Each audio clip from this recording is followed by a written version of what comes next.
नमस्कार शेतकरी मित्रांनो, 2026 मध्ये जर तुम्ही कापूस लागवडीचा जर विचार करत असाल तर आपलं एकच टार्गेट असलं पाहिजे, कमी खर्चामध्ये जास्त उत्पन्न कसं काढता येईल. त्यासाठीच मी काही मुद्दे सांगणार आहे. तरी तुम्ही जर तुम्हाला ते मुद्दे पटले किंवा आवडले तर तुम्ही व्हिडिओला लाईक करा आणि शेअर करा. तर सर्वप्रथम आपणाला जे जमिनीची मशागत आहे ते कमी खर्चामध्ये करायचं आहे. जर तुम्हाला पलटी देणं शक्य नसेल तर एकेरी दोरी मोगडून पाळी द्यायची. त्यानंतर जर शेणखत असेल तर शेणखत टाका, जर नसेल तर काही हरकत नाही. बेसल डोस आपणाला फक्त सुरुवातीला द्यायचा आहे. त्याचबरोबर कापूस लागवड करताना बीज प्रक्रिया महत्त्वाची आहे. त्यानंतर आळवणीमध्ये जीवाणू खताचा आपणाला वापर करायचा आहे.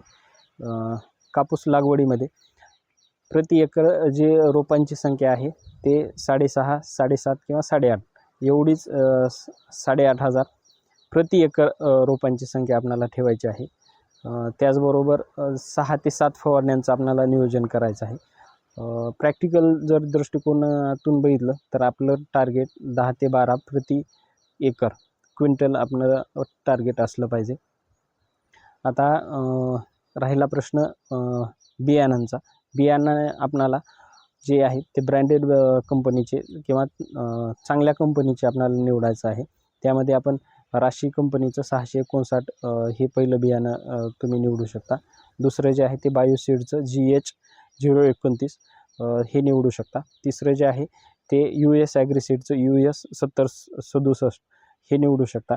चौथं जे आहे ते श्रीकर कंपनीचं जय हो हे तुम्ही निवडू शकता. आणि पाचवं जे आहे ते तुलसी कंपनीचं कबड्डी. यापैकी कोणत्याही एका वाणाची निवड करू शकता.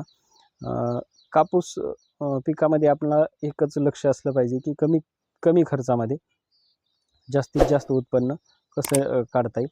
जर व्हिडिओ आवडला तर लाईक करा आणि शेअर करा. धन्यवाद.